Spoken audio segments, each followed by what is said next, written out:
When the bathroom faucet started dripping again, I sighed and set the wrench down. The sound was faint, barely noticeable over the hum of the dishwasher and the soft jazz playing on the living room speaker, but it had driven me half crazy all week. Usually, my husband, Mark, handled all the household repairs. But he was away on a 2-week work trip to Denver, and suddenly, everything that could go wrong seemed determined to do so. Mark and I had been married for over 20 years. He was a calm, practical man, dependable and steady, and I loved that about him. But I'd never learned much about fixing things myself. I could cook, run a tight household, and manage a classroom full of fourth graders 5 days a week. But plumbing? That was a different story.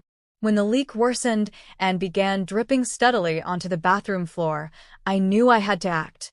I texted my nephew Jason, who had recently graduated from community college. He was doing part-time home repair work while studying to become a licensed plumber. "Hey Jason, faucet's leaking again. Mark's away. Think you could take a look sometime this week?" He replied within minutes. "Sure, Aunt Lily. I can come by this afternoon if that works." It did. Around 3:30 p.m., the doorbell rang. Jason stood there with a tool bag in hand, dressed in work boots and a gray t-shirt, his hair damp as though he'd just showered. He grinned, still carrying the same boyish charm he'd had when he used to run around our backyard in swim trunks during summer barbecues. "Hey, Aunt Lily," he said. Come in," I replied, stepping aside. "The bathroom's upstairs. I'm so glad you could stop by." "Of course. Let's take a look." Jason followed me upstairs, and I showed him the dripping faucet in the master bathroom. He crouched down to inspect the pipes, muttering now and then, "Corrosion here, and these seals are old." I leaned against the doorway, arms crossed, marveling at how grown-up he looked. He had always been a good kid, curious, hardworking, and polite, and now here he was, confidently tackling the faucet like he'd done it 100 times.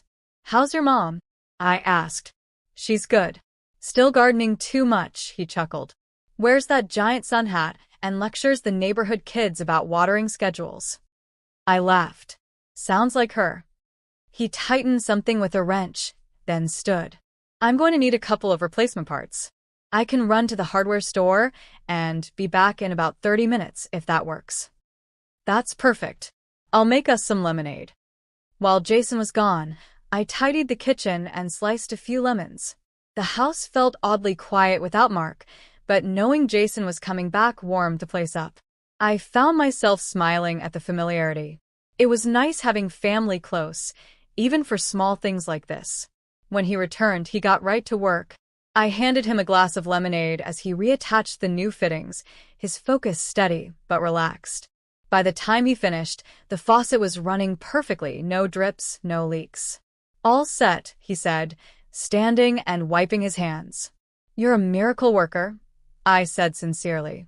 "It wasn't that bad," he replied modestly. "Most people just don't realize how simple it can be with the right tools."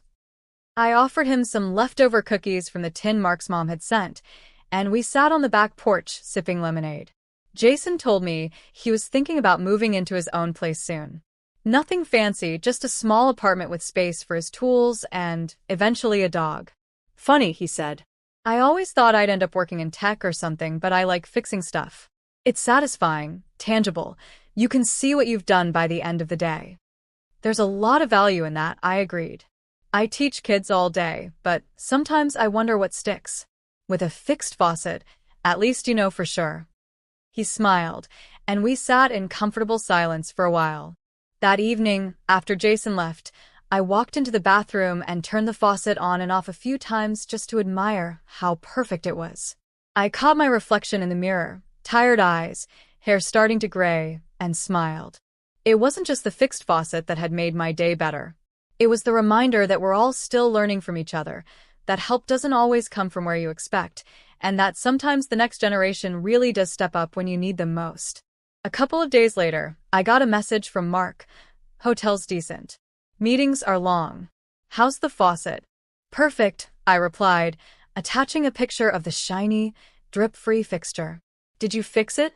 I smiled at my phone before texting back, with a little help from Jason. Mark called that night and we talked for a while.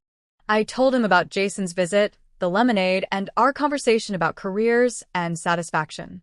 That kid always had a knack for stuff like that, Mark said. Glad he could help. Did he charge you? He refused. Said it was a favor for family. Well, then we owe him a big dinner. We do. When Mark came back the following week, we invited Jason over for that promised dinner. I made lasagna and garlic bread, and we sat around the table talking and laughing. Mark and Jason compared tool brands and work gloves, and I just sat back, soaking it all in. It reminded me that homes aren't just bricks and paint. They're built from people and moments like these, family helping each other, stories shared over meals, and the quiet understanding that no one really gets through life alone. In the weeks that followed, Jason stopped by a couple more times to help with other things, a squeaky cabinet door, a light fixture I couldn't reach. He never stayed long, but each visit left behind a sense of comfort and support that lingered like the scent of lemon in the kitchen. And every time I walked into the bathroom and saw that faucet working just as it should, I felt a small sense of pride. Not because I'd fixed it, but because I'd known who to call, and he'd answered. Because family had shown up. Not with grand gestures, but with a wrench, a smile, and time to spare.